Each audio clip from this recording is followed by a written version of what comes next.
কখনো কি এমন হয়েছে আপনি যে রাস্তাটা দিয়ে হাঁটছেন হঠাৎ মনে হলো এই রাস্তা যেন আপনাকে কোথাও নিয়ে যেতে চাইছে, এমন এক জায়গা যেখানে আপনার যাওয়ার কথাই ছিল না।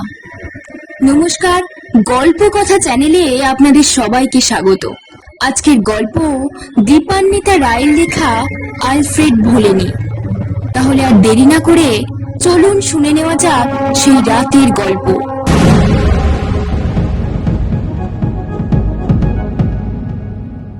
প্রথমে ভেবেছিল পরদিন সকালে যাবে, কিন্তু অফিসের কাজকর্ম বিকেলের মধ্যে মিটে যাবে বুঝে তপন ঠিক করে ফেললো শুধু শুধু রাতটার মেসের ঘুপচি ঘরে কাটিয়ে লাভ নেই। তার থেকে বিকেলের বাস ধরে যদি হলদিয়া চলে যেতে পারে তাহলে বড়দিনের দুদিন ছুটির সঙ্গে শনি রবি মিলে দিব্যি একটা 4 দিনের ছুটি কাটানো যাবে। ধর্মতলা থেকে ঘন্টায় ঘন্টায় হলদিয়ার বাস ছাড়ে, অসুবিধে নেই কিছু। কিন্তু মুশকিল হলো তার নিজের কাজ শেষ হয়ে গেলেও সেগুলো চেকিং করতে অনেকটা সময় লাগিয়ে দিলেন বিমল বাবু।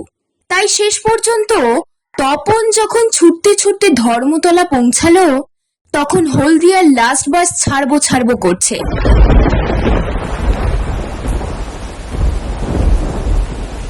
তাতে অবশ্য অসুবিধে নেই কিছু, বাস স্ট্যান্ডের কাছেই তপনের বাড়ি। টোটো রিক্সা সব অনেক রাত পর্যন্ত থাকে। তপন তাই চটপট টিকিট কেটে বাসে উঠে বসতে না বসতেই বাস ছেড়ে দিল।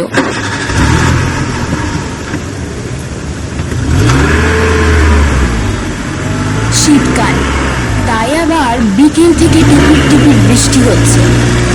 বাসে তাই প্যাসেঞ্জার নেই তেমন। ছোট ব্যাগটা গুছিয়ে রেখে আরাম করে বসলো তপন। কলকাতায় চাকরিটা পাওয়ার পর থেকে গত 1 বছর প্রায় প্রতি শনি রবিবারেই হলদিয়া যায় সে। কিন্তু সে হলো কোনো রকমে ঠেলে গুঁজে বাসে ওঠা।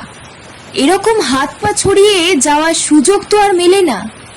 সারাদিন পরিশ্রমও গেছে খুব, তাই জ্যাকেটের চেনটা ভালো করে টেনে নিয়ে মাফলারটা গলায় জড়িয়ে নিয়ে চোখ বুজলো। কতক্ষণ ঘুমিয়েছিল খেয়াল নেই। হঠাৎ লোকজনের কথাবার্তায় ঘুমটা ভেঙে গেল। বাসটা দাঁড়িয়ে আছে আর চারপাশের লোকজন বেশ উত্তেজিতভাবে জোরে জোরে কথা বলছে। ঘড়ির দিকে তাকিয়ে একটু অবাক হলো তপন। এত তাড়াতাড়ি তো হলদিয়া পৌঁছানোর কথা নয়। তারপরেই পাশের প্যাসেঞ্জারের চেঁচামেচিতে ব্যাপারটা বোঝা গেল। হলদিয়া নয়, তারা এসে পৌঁছেছে মহিষাদলে। কিন্তু ড্রাইভার বলছে ইঞ্জিন স্টার্ট নিচ্ছে না, বাস আর যাবে না। বেশ খানিকটা তর্ক বিতর্কের পর সবাইকে নেমে যেতে হলো বাস থেকে। তপন পড়ল বিপদে, কারণ মহিষাদল থেকে তখন আর হলদিয়া যাওয়ার বাস নেই। এদিকে মহিষাদল এমন কিছু বড় জায়গা নয় যে চাইলেই থাকার হোটেল পাওয়া যাবে। তাছাড়া হোটেলে থাকা মানে খামোখা কতগুলো টাকা খরচ। খানিকটা যখন কিংকর্তব্য বিমূঢ় অবস্থা, তখন হঠাৎ তপনের মনে পড়ল তার এক দূর সম্পর্কের পিসির বাড়ি আছে মহিষাদলের কাছেই গেওখালিতে। তপন অবশ্য বহু বছর সেখানে যায়নি, কিন্তু যোগাযোগ আছে। এক রাতের জন্য সেখানে আশ্রয় নিলে অখুশি হবে না। ফোন খুলে পিস্তুত দাদা বাপনের নম্বর ডায়াল করলো তপন। অমন হঠাৎ করে তপন আসছে শুনে প্রথমটায় অবাক হলেও বাপনদা কিন্তু খুশিই হলো। তবে বাপনদার কাছে জানা গেল তাদের বাড়িটা ঠিক গেওখালিতে নয়। গেওখালি বাজার থেকে 1.5 কিলোমিটার মতো ভিতরে ঢুকে এলে মিরপুর গ্রাম, সেখানেই পিসির বাড়ি। বাপনদা বলল, তপু তুই একটা টোটো ধরে মহিষাদল থেকে গেওখালি চলে আয়। টোটোটা বাজারের সামনে দাঁড়াবে। টোটোওয়ালাকে বলবি মিরপুর যাওয়ার রাস্তা দেখিয়ে দিতে। একটাই রাস্তা সোজা এসেছে, ভয়ের কিছু নেই, সোজা চলে আসবি। আমি যেতাম তোকে আনতে, কিন্তু কদিন আগে পা মুচকে গিয়ে হাঁটতে বড্ড কষ্ট হচ্ছে। তাও চেষ্টা করব যতটা সম্ভব এগিয়ে যেতে। তুই রওনা দে। বাপনদার কথা মতো একটা টোটো ধরে গেওখালিতে পৌঁছে গেল তপন। গঞ্জ জায়গা, বাজারের দোকানপাট ইতিমধ্যেই বেশিরভাগ বন্ধ হয়ে গেছে। টোটোওয়ালাকে বলাতে সে মিরপুরের রাস্তা দেখিয়ে দিয়ে বলল, সোজা চলে যান দাদা, জোরে হাঁটলে 8 ঘন্টা খানিক লাগবে। ফাঁকা রাস্তা, তবে ভয়ের কিছু নেই। আমি আপনাকে পৌঁছে দিতে পারতাম, তবে ছেলেটার জ্বর, ওষুধ কিনে তাড়াতাড়ি বাড়ি ফিরতে হবে। গেউখালী বাজারের পাশ দিয়ে বেরিয়ে গেছে রাস্তাটা। ছোট ব্যাগটা কাঁধে ঝুলিয়ে রওনা দিল তপন। কিছু দূর পর্যন্ত 2-4টে দোকানপাট, বাড়িঘর আছে। তারপর দুপাশে চাষের জমি। কিসের চাষ হয়েছে, কত দূর বিস্তৃত জমি বোঝার কোনো উপায় নেই, কারণ কৃষ্ণপক্ষের রাত, আকাশে চাঁদের চিহ্ন নেই। তারার আলোয় চারিদিকে শুধু অন্ধকারের সমুদ্র। ঝোপে ঝাপে অবশ্য অসংখ্য জোনাকি জ্বলছে। মাঝে মধ্যে 2-1টা সাইকেল পাশ কাটিয়ে পেরিয়ে যাচ্ছে। এছাড়া চারিদিক শুনশান। টিপটিপে বৃষ্টিটা নেই, কিন্তু কনকনে ঠান্ডা হাওয়া একেবারে হাড়ের ভিতর কাঁপিয়ে দিচ্ছে। সাবধানে হাঁটছিল তপন। অচেনা রাস্তা, তাই আবার এরকম অন্ধকার। গর্তে পা পড়ে গিয়ে বিপদ হতে কতক্ষণ।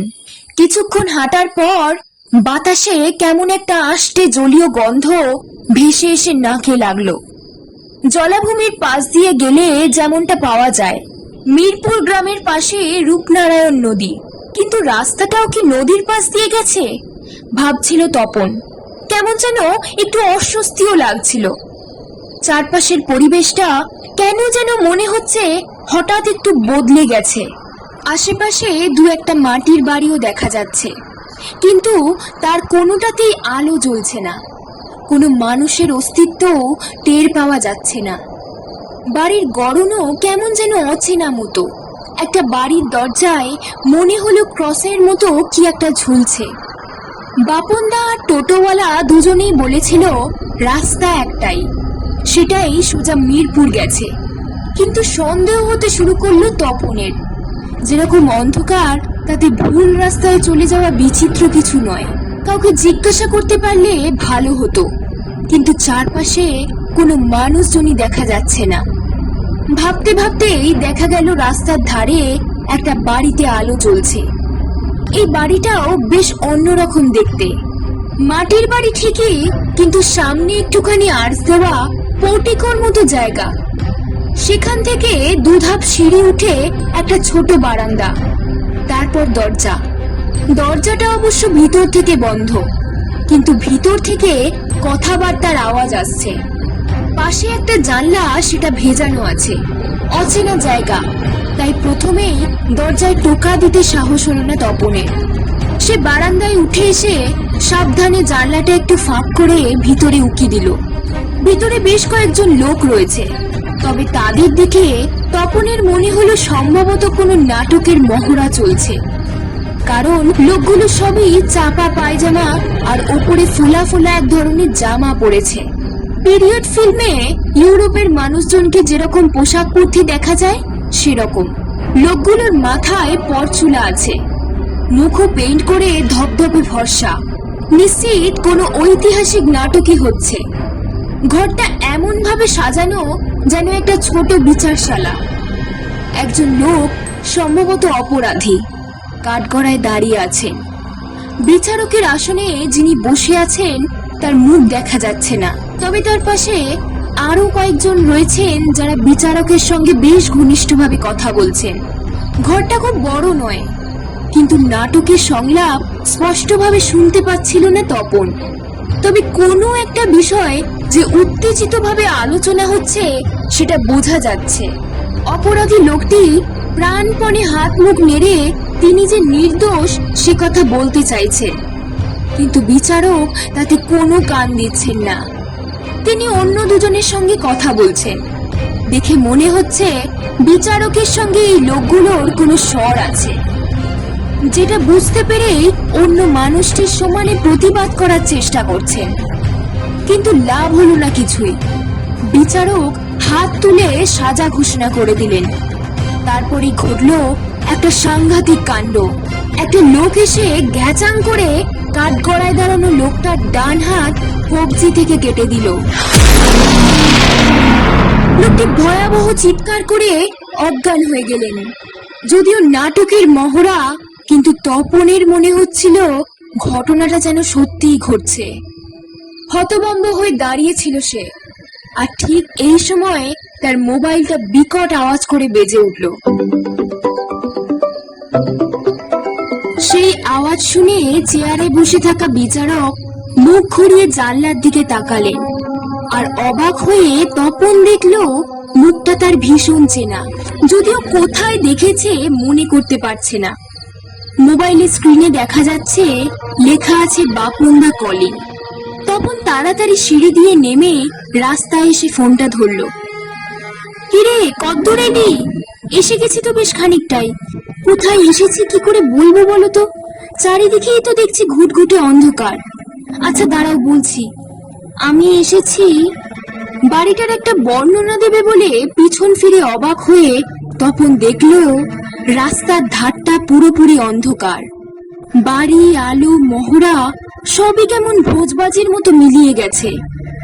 সবটাই কি তাহলে চোখের ভুল, নাকি রাস্তাটা হঠাৎ একটা বাঁক নিয়েছে বলে বাড়িটা দেখা যাচ্ছে না? অন্ধকার ফাঁকা রাস্তায় দাঁড়িয়ে গাটা কেমন যেন শিরশির করে উঠল তপনের। এদিকে ফোনের ওদিকে বাপনদা অস্থির হয়ে উঠেছে, তাই বাধ্য হয়ে বলল, রাস্তাটা যেখানে বাঁদিকে বেঁকেছে সেখানেই আছি। বুঝেছি, আর মিনিট 10 লাগবে। এগিয়ে আয়, আমি গ্রামের মুখে দাঁড়িয়ে আছি। রাস্তার ধারেই একটা দোকান, তাতে তখনও উনুনের চায়ের কেটলি বসানো। সামনের বেঞ্চে বসেছিল বাপনদা। তপনকে দেখেই একেবারে হই হই করে উঠল। যাক ভাগ্যিস বাস খারাপ হয়েছিল, তাই এতদিন বাদে পিসির বাড়ি আসা হলো। শেষবার এসেছিলি তখন তোর ক্লাস 4। মা শুনেই দারুণ খুশি, বারবার বলছে কতকাল বাদে আবার টুপুটাকে দেখবো। বড় রাস্তা থেকে পিসির বাড়ি কাছে, তবে পায়ে ব্যথার জন্য খুঁড়িয়ে হাঁটছে বাপনদা, তাই একটু সময় লাগলো। পিসে মশাই বর্ধিষ্ণু চাষি, ছড়ানো বাড়ির একপাশে ধানের গোলা, পিছনে পুকুর, ফলের বাগান, সব মিলিয়ে জমজমাট অবস্থা। তপন আসছে শুনে ওইটুকু সময়ের মধ্যেই নানা রকম রান্নার আয়োজন শুরু হয়ে গিয়েছে। নিজের এক সেট ফর্সা পাজামা পাঞ্জাবি বার করে দিয়ে বাপনদা বলল, তুই জামা বদলে টিউবওয়েলে হাত মুখ ধুয়ে নে তপু, মা চা দিচ্ছে। হারুদা তোকে টিউবওয়েল পাম্প করে দেবে। আলোয়ান গায়ে দিয়ে একটা মাঝবয়সী লোক বারান্দার একপাশে বসেছিল, দেখেই বোঝা যাচ্ছে বাড়ির কাজকর্ম করে। বাপনের কথা শুনে উঠে বাইরের দিকে গেল। তপনও গেল পিছন পিছন। বারান্দা থেকে নেমে ডান পাশে একটু গেলেই টিউবওয়েল, ঠান্ডা জল। এতক্ষণ ক্লান্তির পর হাত মুখ ধুয়ে ভারী আরাম হলো তপনের। কিন্তু গামছা দিয়ে মুখ মুছতে মুছতে হঠাৎ চোখ পড়ল হারুর ওপর। সে তখনও দাঁড়িয়ে আছে টিউবওয়েলের পাশে। বারান্দার আলো তেরছা হয়ে এসে পড়েছে তার মুখে। তপন চমকে উঠল। হারু কিরকম যেন স্থির ঠান্ডা দৃষ্টিতে তাকিয়ে আছে তার দিকে, আর হারুকে অবিকল সেই নাটকের মহড়ার সময় যে লোকটাকে শাস্তি দেওয়া হলো তার মতো দেখ। এই হারুদা লোকটা কে গো? ভাত খেতে বসে বাপনদাকে জিজ্ঞেস করলো তপন। আরে আমাদের গ্রামের ছেলে, বাবা মা মরে গেছে। ওর বুদ্ধি শুদ্ধি খুব পরিষ্কার নয়, ডান হাতটা কমজোরি, আবার বুকেরও দোষ আছে। কাজকর্ম কিছুই করতে পারে না, আমাদের বাড়িতে থাকে, টুকটাক 5 মাস খাটে আর দুবেলা খায়। দাদার কথার উত্তরে কিছু একটা বলতে যাচ্ছিল তপন, কিন্তু তার আগেই বাপন বলল, শোন তপু, কালকে 3টা এখানে থেকে যা, একটা অদ্ভুত জিনিস দেখতে পাবি। এই মিরপুর গ্রাম কিন্তু এককালে পর্তুগিজদের বিজনেস সেন্টার ছিল। রূপনারায়ণ নদী দিয়ে ব্যবসা চলতো। তখন অবশ্য নদীটা গ্রামের অনেক কাছে ছিল। তো সেই পর্তুগিজদের বংশধর বেশ কয়েকটা পরিবার এখনো এখানে রয়ে গেছে। অন্ধকারে দেখতে পাসনি, গ্রামে ঢোকার মুখে একটা বেশ বড় চার্চও আছে। বড়দিনে সেখানে পর্তুগিজ রীতি মেনে প্রার্থনা হয়, আর তার আগের দিন ওরা মোমবাতি আর ফুল নিয়ে গান গাইতে গাইতে কবরখানায় যায়। যারা মারা গেছে তাদের জন্য প্রার্থনা করে। সে ভারী সুন্দর দৃশ্য, কালকে দিনটা থেকে গেলে দেখতে পাবি। নরম বিছানায় কম্বলের ভিতর ঢুকে ঘুমিয়ে পড়েছিল তপন। হঠাৎ একটা গানের সুরে ঘুমটা ভেঙে গেল তার, কিন্তু উঠে বসে কেমন যেন একটা ধাঁধা লাগলো। এমনিতেই অচেনা জায়গা, তার উপর চারপাশটা মনে হচ্ছে যেন ভীষণ রকম বদলে গেছে।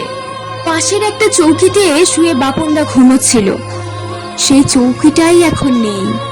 সামনের দরজাটা খোলা, বাইরে থেকে ভেসে আসছে গানের সুর। মন্ত্রমুগ্ধের মতো খাট থেকে নেমে দরজা দিয়ে বেরিয়ে এলো তপন।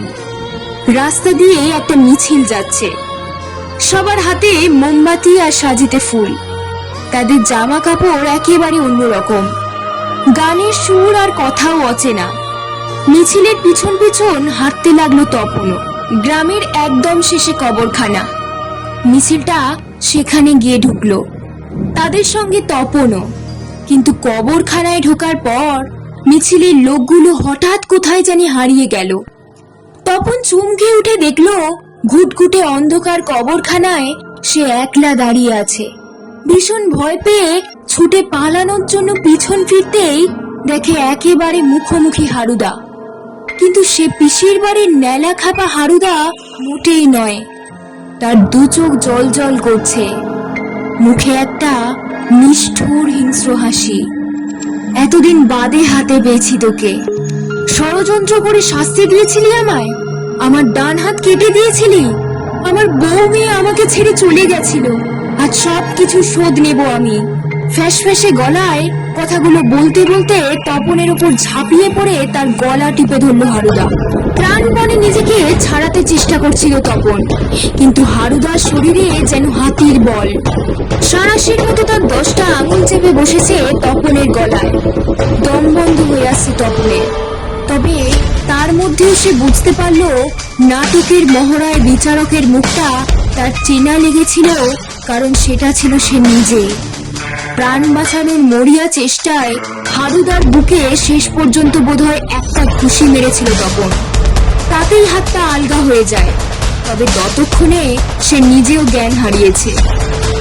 পরদিন সকালে কবরখানায় অজ্ঞান তপনকে খুঁজে পায় গ্রামের লোকেরা। পাশে পড়েছিল হারুদার মৃতদেহ। আকস্মিক উত্তেজনায় হার্ট ফেল বলেছিল ডাক্তার। মাঝরাতে উঠে সে কবরখানায় কেন এসেছিল সে কথা কাউকে বলতে পারেনি তপন। তবে বাপনের কাছে খোঁজ নিয়ে জেনেছিল যে কবরটার পাশে সে পড়েছিল সেটা ছিল আলফ্রেড ডিসুজা নামে এক ব্যক্তির। চার্চের নথি থেকে জানা যায় বিচারকের সঙ্গে ষড়যন্ত্র করে আলফ্রেডকে মিথ্যে চুরির মামলায় ফাঁসিয়ে দেওয়া হয়েছিল। বিচারক আলফ্রেডের ডান হাত কেটে ফেলার হুকুম দেন। বিনা দোষে এরকম শাস্তি পেয়ে পাগল হয়ে যায় আলফ্রেড। সে নাকি সারাদিন শুধু এই বিচারককে সাপ সাপান্ত করতে করতে গ্রামের রাস্তায় ঘুরে বেড়াতো। তারপর একদিন রূপনারায়ণ নদীর ধারে তার মৃতদেহ খুঁজে পাওয়া যায়। আজকের গল্প পাঠে ছিল রিম অর্থাৎ আমি, এবং সাউন্ডে চিরঞ্জিত। গল্পটা ভালো লাগলে লাইক করতে ভুলবেন না। আর এমন আরো রহস্য, ভয় আর রোমাঞ্চে ভরা গল্প শুনতে আমাদের ইউটিউব চ্যানেলটি সাবস্ক্রাইব করে পাশে থাকুন।